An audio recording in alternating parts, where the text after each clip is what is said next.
Hello, I'm Charles Kovess, Australasia's passion provocateur. Welcome to this week's episode of the Charles Kovess Show. This show is predicated on the formula SA plus P equals S. Self-awareness plus passion equals success. Your self-awareness plus your passion is what's going to give you your success. Since 1993, when I left a successful legal career to change career to be a passion provocateur, I have spent 27 years teaching, inspiring, motivating, educating people about the power of passion, about new ways of thinking, about new ways of behaving, of new ways of having a successful life. I've helped people in numerous ways, in large groups, in small groups, one-on-one coaching, group coaching, with my books, my audio programs, video programs, and I hope I can be of help to you. This show is also guided by Socrates' famous quote, "The unexamined life is not worth living." I hope you watching and listening to this show will provoke you to examine your life ever more deeply. And keep examining ever more deeply, because just because you've examined it today doesn't mean you have to examine it tomorrow. I love the Buddhist saying that in every blade of grass there is an element of newness.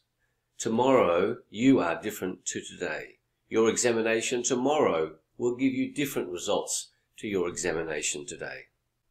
You can see I'm wearing my red passion jacket, so I hope red makes you think of passion and makes you think of this show and talk about this show to your friends. Each week I explore one big idea that can change your life. And why one big idea? Because I don't want to give you too many ideas. Each week I also share resources with you that I have found useful in my life, and particularly in the 27 years as Australia's passion provocateur.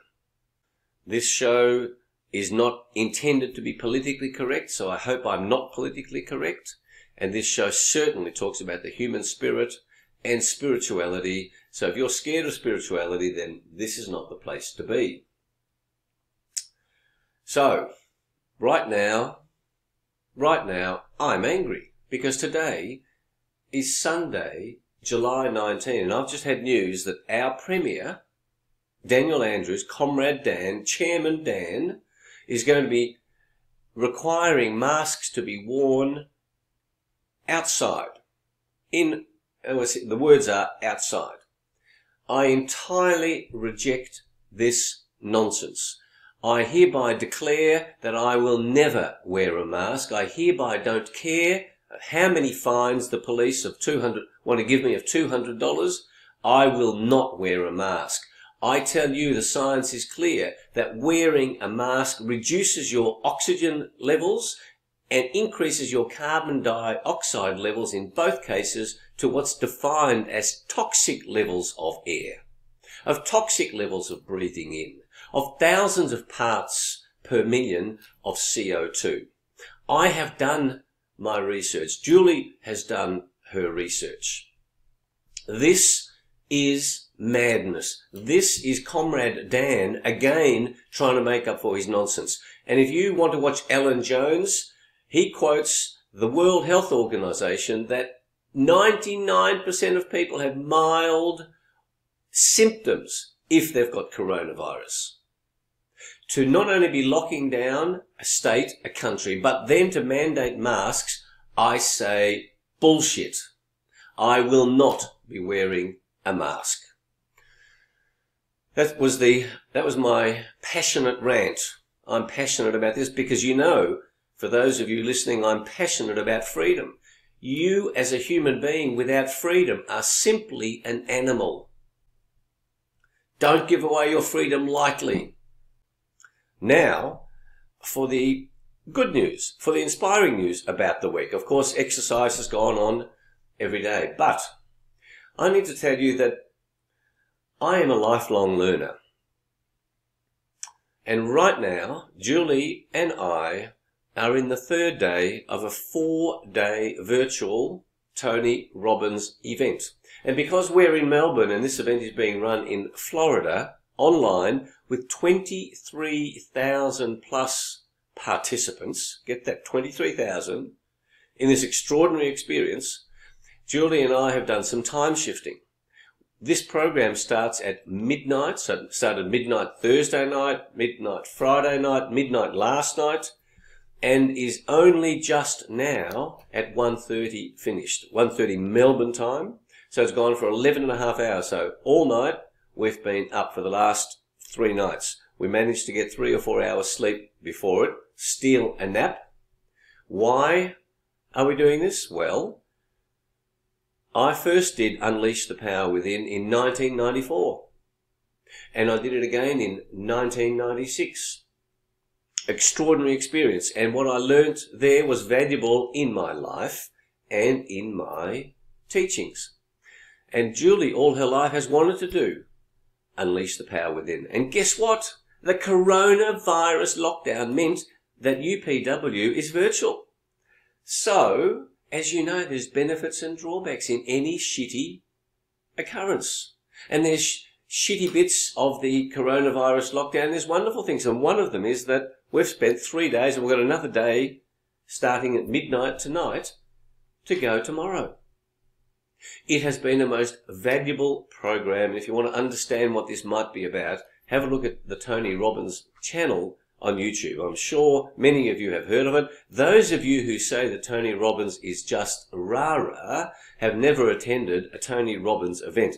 I've now attended a number, not just the 2 UPWs plus this one, but others as well. He is a master of human behaviour. I talk about human behaviour in different ways. What I'm delighted about in relearning the program is that the ideas I'm sharing with you that you're getting for nothing are actually entirely on point, accurate, and latest state of the art. That's why I'm committed to lifelong learning, so that any ideas I share in this show or in my work is the best information that I can get access to. So, it's been quite a week. I will report back to you next week on the results, but in one of the earlier episodes I talked about your beliefs, and there is no doubt that your behaviour, my behaviour, is driven by beliefs. And if you aren't behaving how you want to behave, then beliefs are a pretty powerful place to start to question, why am I doing that? What's the belief that lies behind that? So, that's the week. Now to this week's one big idea. What standards govern you? Poor, good, excellent, outstanding. By what standards have you chosen to live your life? Because here's the rule. The results that you get will be the same, no higher than the standard at which you choose to perform. So what does it mean? Poor, good, excellent, outstanding. I'll give you sporting examples. A cricket team. For those of you overseas, baseball team. You can be in a local suburban team in cricket, baseball, or water polo. I was an international water polo international water polo referee. I played A-grade water polo. So you can be in a suburban team of water polo. You can be in state league water polo or cricket. You can be in interstate level, and you can be in international level. So international level teamwork is outstanding. Interstate, so national level, is excellent. State league is good. Suburban leagues is poor. That gives you an idea of the types of standards. Now, in accounting, I was a lawyer. I was a tax lawyer for 20 years. I loved being a lawyer. I worked with many, many accountants.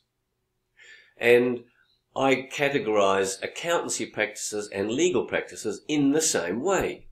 Poor, good, excellent, outstanding. Poor standards. I don't mean the people are poor. I'm just saying the basis on which they operate is no better than poor, and their results are poor. In fact, perhaps not even poor, because one of the issues that's happening to us is increased competition. I'll get to that in a moment. But accounting practices can be categorized in the same way, or in a sporting team, that the suburban accountants are like a sporting team. And then you have the next level accountants. Then you have the top 20 in Australia, or the top 100 in Australia as the excellent, and then the outstanding firms are the big four accounting practices. Used to be the big eight, but came down to the big five, and then Arthur Andersen disappeared, became the big four. In dentistry, in dental practices, it's the same categorization. There are very few outstanding dental practices. Each owner of a practice has to make this decision. What standards do we wish to observe? Do we commit to observe? If you want excellent income from any business, you must perform at an excellent standard. So then the question is, what does that involve? What does it involve to change standard of behavior?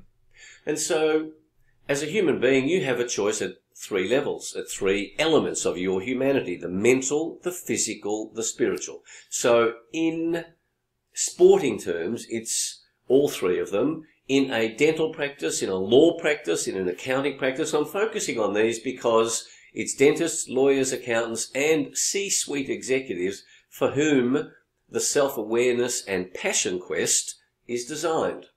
And the details of this passion quest can be found at charlescoves.com, and my corporate programs can be found at coves.com. But C-suite executives, CEO, chief executive officers, chief financial officers, chief operating officers, chief technical officers, the highest level executives in the highest or the largest organizations in the world are our target market for this quest. The quest is about living a magnificent life.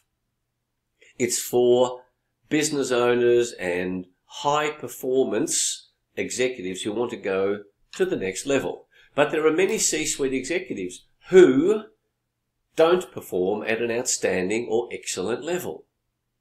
So coming back to how do we decide at what level we are performing, and how do we do that? We have mental, physical, spiritual elements. So mental outstanding standard, a physical outstanding standard, a spiritual outstanding standard, or is excellence enough? And so the standard that you choose will depend on what you want. That ties into your goals. There's no point having a goal of earning $2 million a year from your dental practice and you're not going to operate at an excellent level.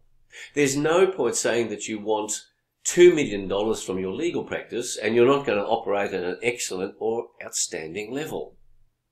So the self-awareness comes when you say, what do I want? What do I want? What is my balance between commitment to a higher standard, and what I want? Now the question is, are you unhappy? Are you dissatisfied? Are you frustrated? And I suggest to you that looking at this question of the standard to which you have aspired is a clue to whether you need to change something. And deciding what that standard is often quite difficult, and it requires self-awareness. Hey, really, what standard am I choosing to play at? Now, we are managing to do this virtual 50-hour online event with Tony Robbins because of coronavirus. But circumstances for all people in business, dentists, accountants, lawyers, C-suite executives, have changed dramatically. It is true that there are some businesses that are absolutely booming as a consequence of coronavirus, but in Australia, small to medium enterprises are being smashed by this. And so these external circumstances happen. So whilst you might be happy with a good standard, perhaps in the circumstances in which you find yourself, you have to change your standard. You have to make this decision. I have to go to a higher standard. In a dental practice, Julie Parker Practice Success is the place to go to join the club. That is designed to take you from poor to good, or good to excellent, or excellent to outstanding. That's what the self-awareness and passion quest is designed to do. You have to decide. The extra competition that's coming is because we are now an interconnected world. We are now a place where information is available for nothing. All around the world. YouTube full of it. Podcasts like this, free. You're getting this for free. You do have to invest your time and energy. So that increased competition also puts demands on you. As a dentist, it used to be up to 20 years ago where you could just put your brass plate up there. As a lawyer, just put your brass plate up there. You could have a magnificent living. No effort. Patients would come. Clients would come. Easy peasy. Sorry, those days are gone. This then, one of the benefits of coronavirus, is it forces us to reevaluate our lives and forces us to grow, to develop. Because if you aren't growing, you are dying. Or, as Tony Robbins said over the weekend, which was a lovely insight, if you aren't choosing to grow, life will force you to grow. That's an interesting idea, isn't it? So, I wish there wasn't competition. I wish this show on YouTube, or if you're listening to it as a podcast, that this was only one of 10 that was available to you so that I had millions of listeners and viewers. That's what I wish. Sorry, not available. That's the environment we are in. And again, I remind you that my parents had to leave their homeland of Hungary in 1947 and go to a refugee camp in Austria because of the communists who came into Hungary following World War II. My mum was 15. She arrives in Australia when she is 17. Like, just imagine. We are facing these challenges that we are today.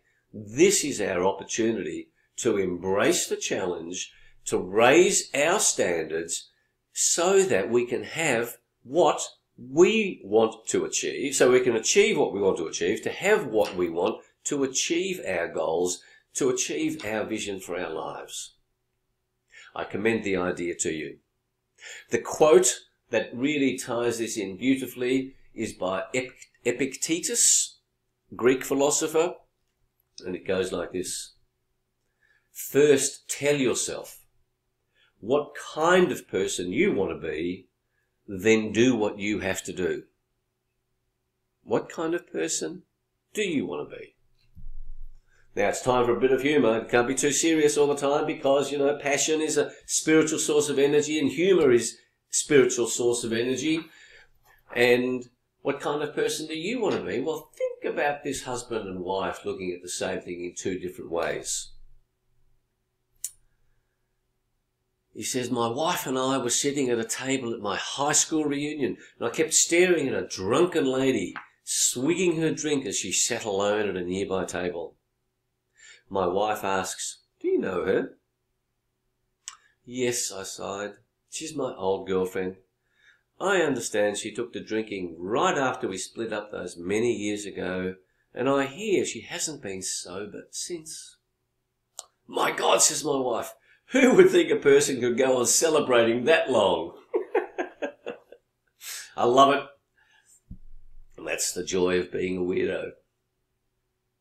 Coming back to the idea of seeing two people seeing the same thing in different ways, I forgot to mention, or maybe I didn't forget, maybe I did this deliberately. My health tip and my spiritual tip relate to the big idea of this week. What standard are you choosing to live your life in health terms? And what standard are you choosing to live your life in spiritual terms? So the tip for you is to identify that. And I suggest to you that most of you are not in great health. In Australia and America, over 60% of people are overweight or obese.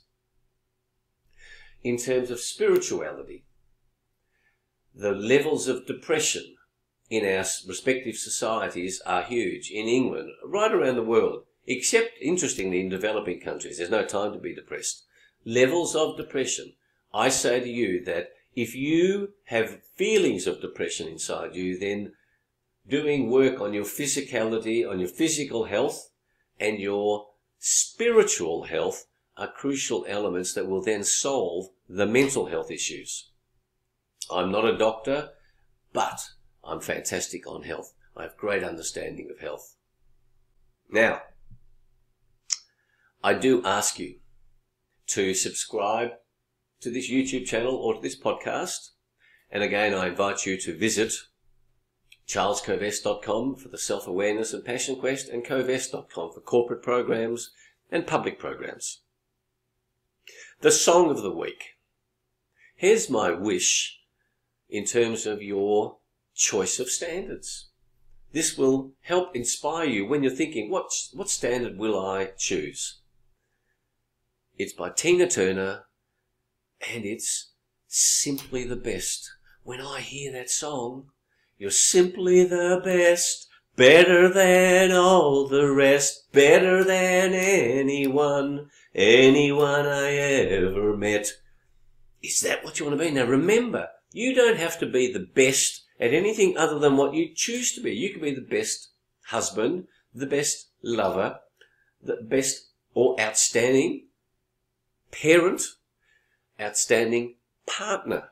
There are so many choices available to us in life, but making this choice to say, yes, that's what I do. I do want to become all that I'm capable of becoming. That song, I hope, will inspire you.